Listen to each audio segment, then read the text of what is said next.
This is the Big O Show. This is the Big O Show. Alrighty, there he is, the man, the myth, the legend that is Manny Navarro. How you feeling, my man? You feeling good? Feeling great, oh. How were your holidays? Sucked, actually, with the Dolphins ruining my Christmas, actually. They were like the freaking Grinch ruining my Christmas. So Canes have the shittiest season of all time. The looks like the Marlins never make any commitment to anything. Inter made the playoffs at least. Right. Panthers and Heat look very mediocre right now as it is. Dolphins, I thought they were headed somewhere at 8-3. Now they're back to being the Dolphins again. The sports side of it is just not good, bro. Hey man, Jim Larinagas 12-1 and ranked in the top 15. There's that. I know, it's just that college basketball does nothing for me anymore. I know. And that's my problem with college basketball. Like, I'm so unimpressed with the sport.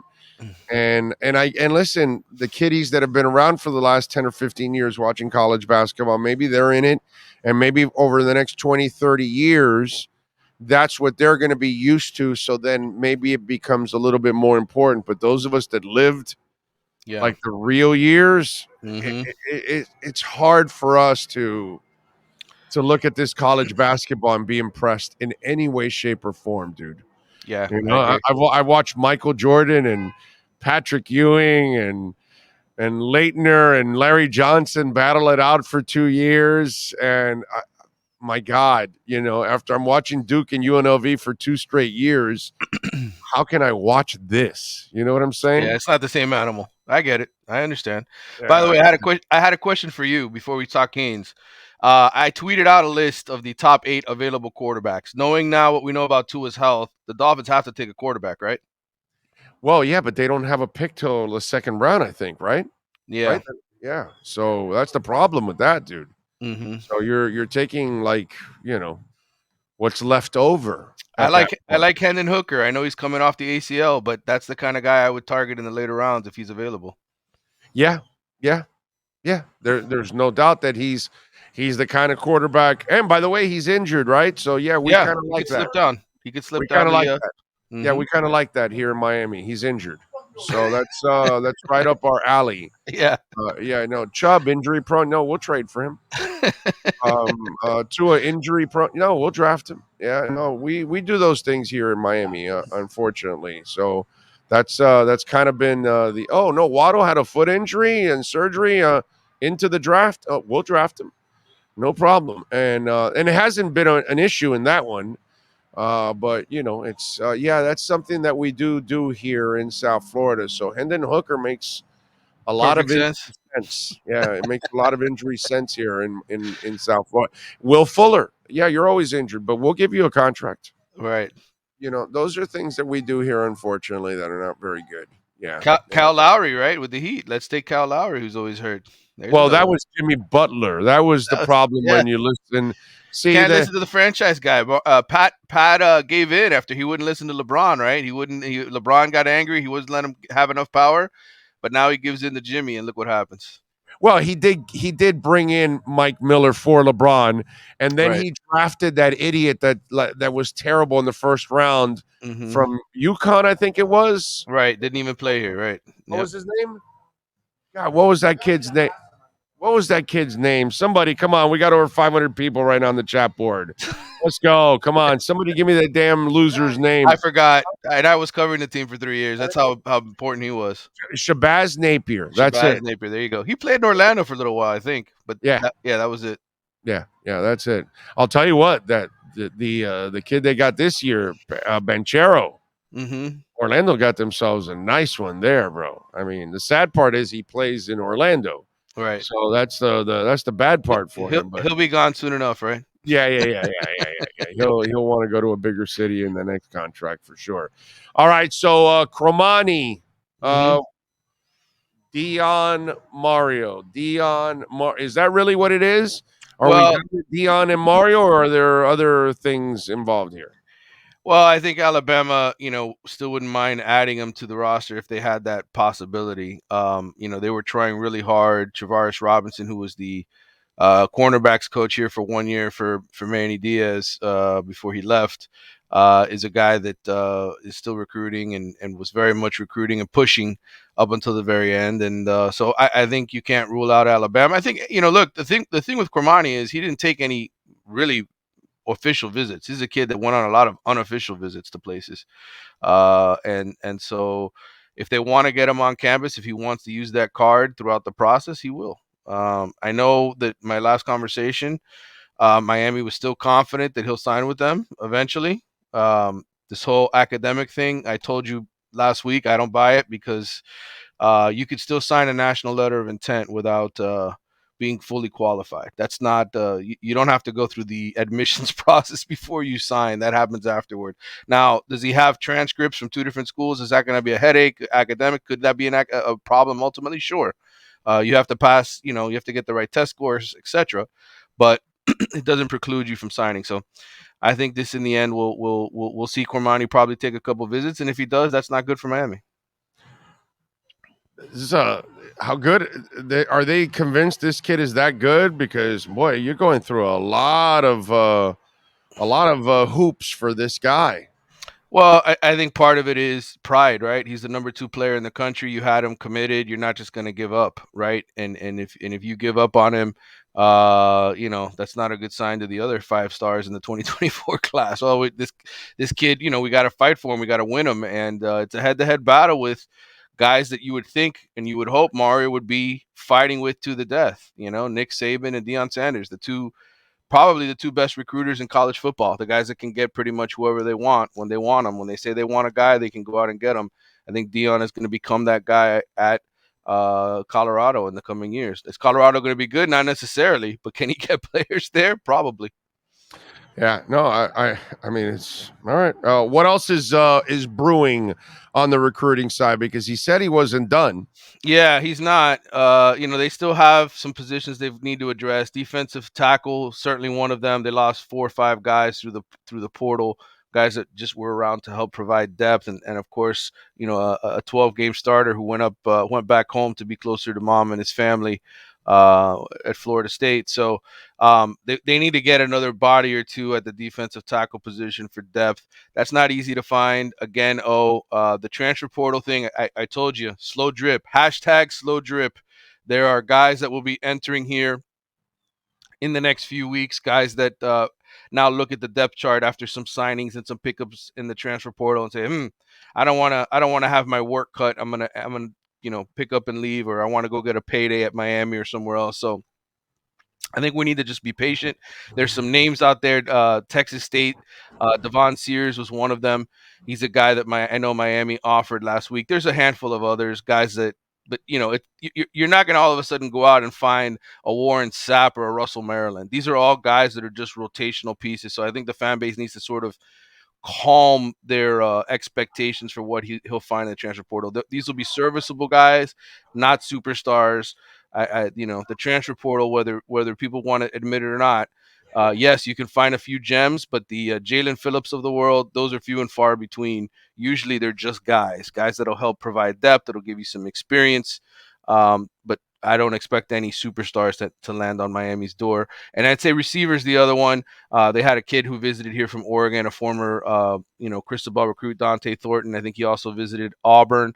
There's other schools that are in the mix trying to get him. He's 6'4", 6'5". Miami needs another big outside receiver to help complement Colby Young. A lot of the guys they have on the roster now are small, fast. But you need a couple of big targets on the outside, especially for depth reasons. What is the number right now on the transfer? How many have transferred out? You have 17 that have transferred out. One of them came back. So I know some people have reported 18. One of them took his name out of the transfer portal. That was Brian Balaam, the safety. But you have 17 that have transferred out. You have another 11 that graduated right out of eligibility. So 28 guys have left. You've signed 29 to this point. You've got 3 scholarships left based on my math. And recruits, what number are we at in the recruiting? they've signed 25, and 4 transfers. So that's how you get to 29.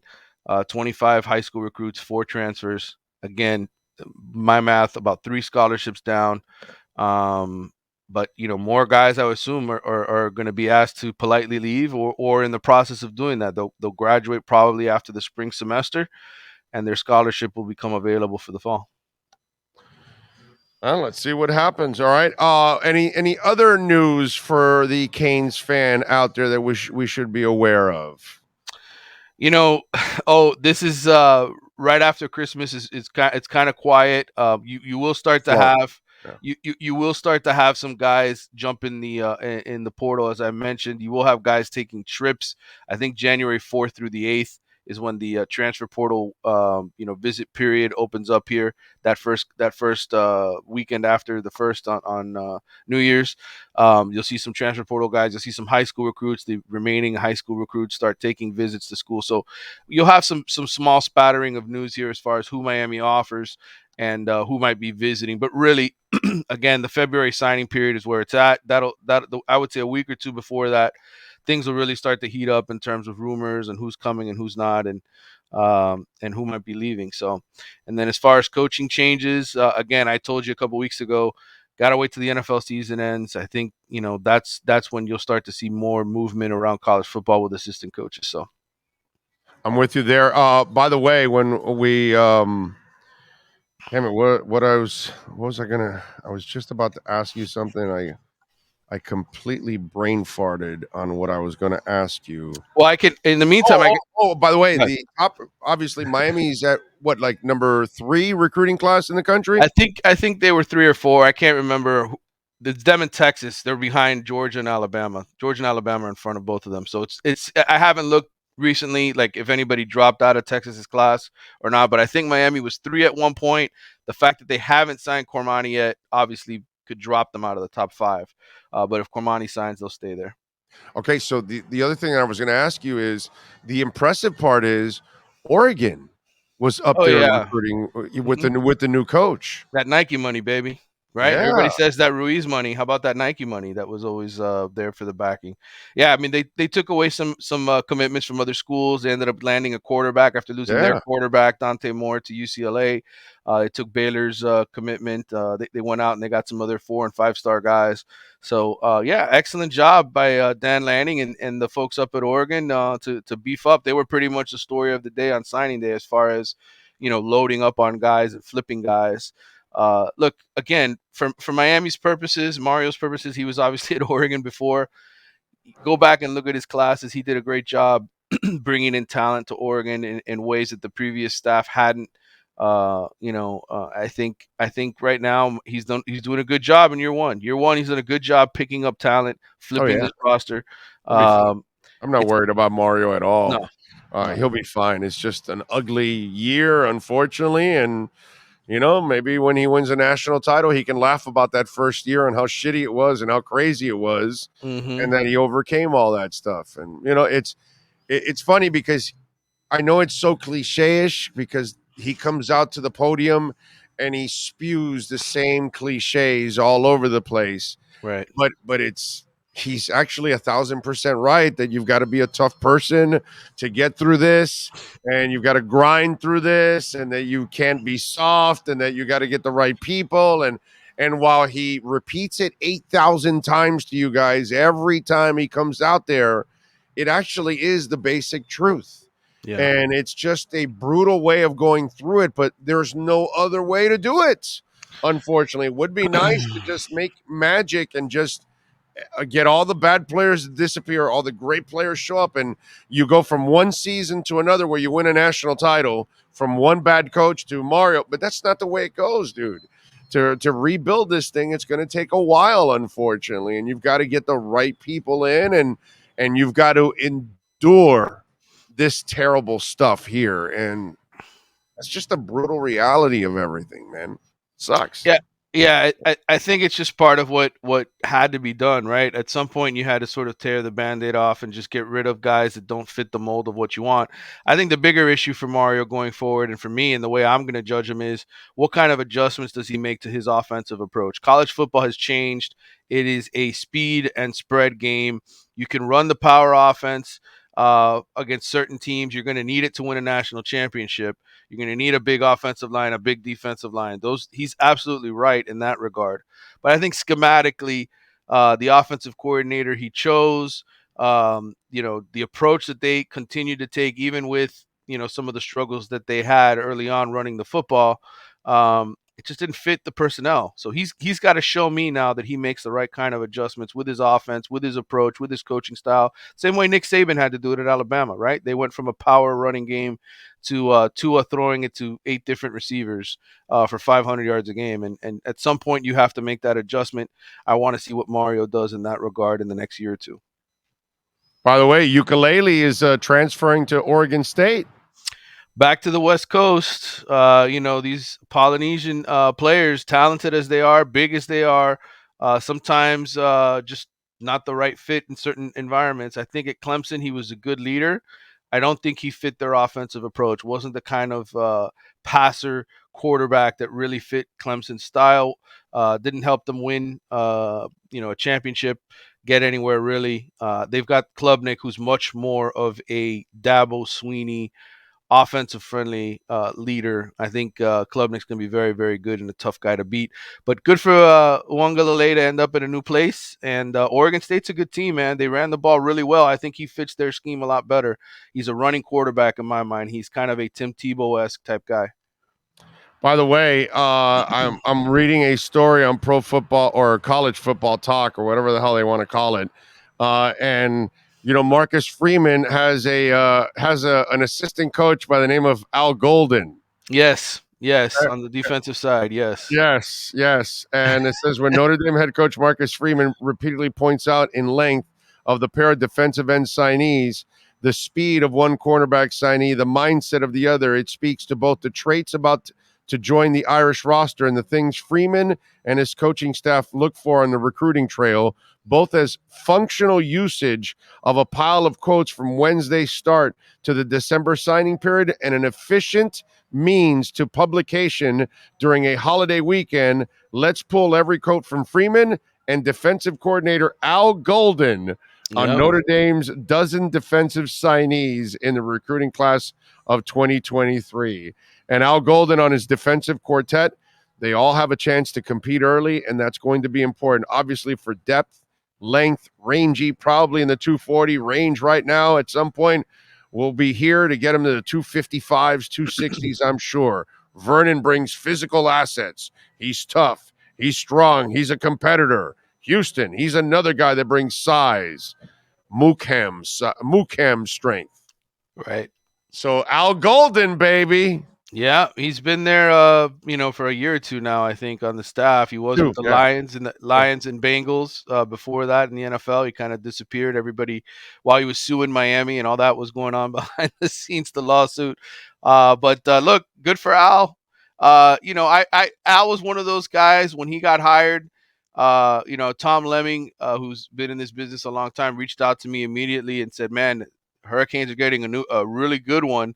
He's going to be a really good coach there." And I said, Tom, do you realize how different the players that he uses at Penn State are to the players in Miami's backyard, the ones that he can actually recruit? They're physically not built the same. This is about speed down here. I said, I don't think this is going to work. He says, I'm telling you, he's a great recruiter. He did a great job at Temple. He's going to come in.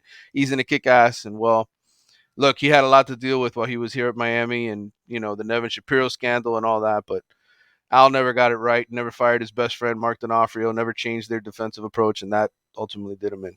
Yeah, no, maybe he's just not a head coach. That's all. No, some guys are coordinators. There's nothing wrong with that, dude, at all. Absolutely. Nothing wrong with that. Nothing wrong with that. If you're an excellent coordinator, it is what it is. I really think, the more I do this, I really think that the secret of a great head coach in college football isn't just that he can hire great guys around him, but really it's recruiting. It's what he can do to help recruit elite players to your program. Is he a closer?